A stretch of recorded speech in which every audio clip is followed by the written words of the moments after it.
Maliennes, Maliens, mes chers compatriotes, je m'adresse à vous en ce moment d'extrême gravité que traverse notre pays suite à des attaques terroristes survenues le 25 avril 2026.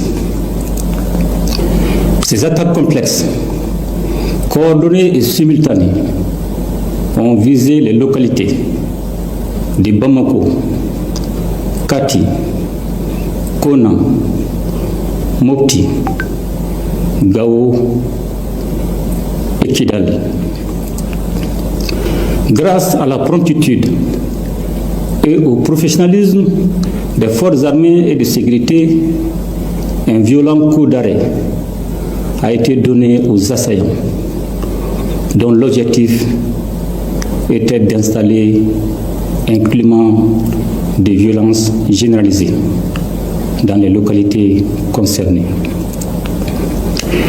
Grâce au sang-froid des hommes engagés et au maintien de la cohérence de la chaîne de commandement, le plan funeste de l'ennemi a été déjoué avec la neutralisation d'un nombre important d'assaillants. À l'heure où je vous parle, le dispositif est renforcé, la situation est maîtrisée et les opérations de ratissage, de recherche, d'exploitation du renseignement et de sécurisation se poursuivent. Maliennes, Maliens, en ces instants de douleur collective, à sa famille, à ses proches, à ses collaborateurs et à l'ensemble des forces armées et de sécurité, j'adresse la compassion et la solidarité de la nation. Son engagement restera gravé dans la mémoire collective et son sacrifice nous oblige. Qu'Allah lui accorde sa grâce infinie. Mes chers compatriotes, ces attaques ne sont pas des faits isolés, elles s'inscrivent dans un vaste plan de déstabilisation conçu et exécuté par les groupes armés terroristes et les sponsors internes et externes qui leur fournissent du renseignement et des moyens logistiques. C'est le lieu de raffirmer la ferme volonté du Mali de maintenir le cap de sa refondation. Notre peuple a fait un choix, celui de la souveraineté et de la dignité qui symbolise la prise en main de son destin. Ce choix est l'expression d'une volonté nationale affirmée et assumée. Il a un prix et nous en sommes conscients.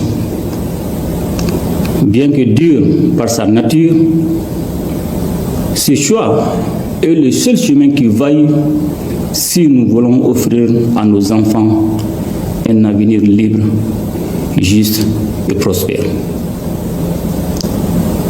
Maliennes, Maliens, les épreuves que nous traversons en ces temps difficiles ne sont en réalité que des embûches sur la voie noble qui mène à la prospérité. Nous devons garder à l'esprit que c'est dans l'épreuve qu'une nation doit conforter sa cohésion et son unité. Un sursaut national est aujourd'hui indispensable et nous devons tous, comme un seul homme, nous ériger contre la division et la fracture sociale. Mes chers compatriotes, c'est plus que jamais le moment de faire confiance à vos forces armées et de sécurité engagés dans une lutte complexe contre le terrorisme. Les opérations se poursuivront jusqu'à la neutralisation complète des groupes impliqués et le rétablissement durable de la sécurité sur l'ensemble du territoire national. Je demande également à chaque citoyen, dans chaque quartier, dans chaque fraction et dans chaque village, de faire preuve de vigilance et de responsabilité, appuyer nos services en transmettant par les canaux officiels toute information utile au renseignement et à la prévention. C'est pourquoi je vous exhorte aussi à ne pas céder aux rumeurs, aux messages d'affolement ni aux manipulations. Par ces temps qui courent, la désinformation peut devenir une arme au service des terroristes. Le Mali a besoin de lucidité et non de panique.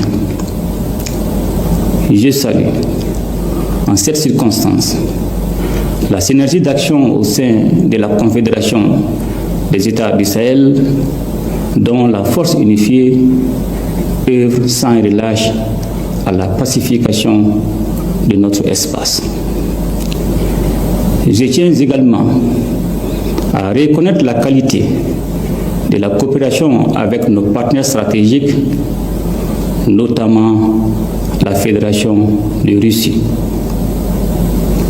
J'ai instruit le gouvernement de prendre toutes les mesures nécessaires pour renforcer l'assistance aux victimes, soutenir les familles endeuillées et accompagner les blessés.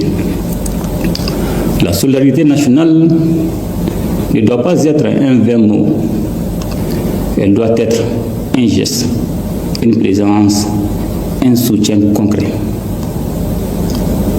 Aucune violence, aucune intimidation, encore moins des tentatives désespérées de déstabilisation ne sauront inverser la marche de notre pays.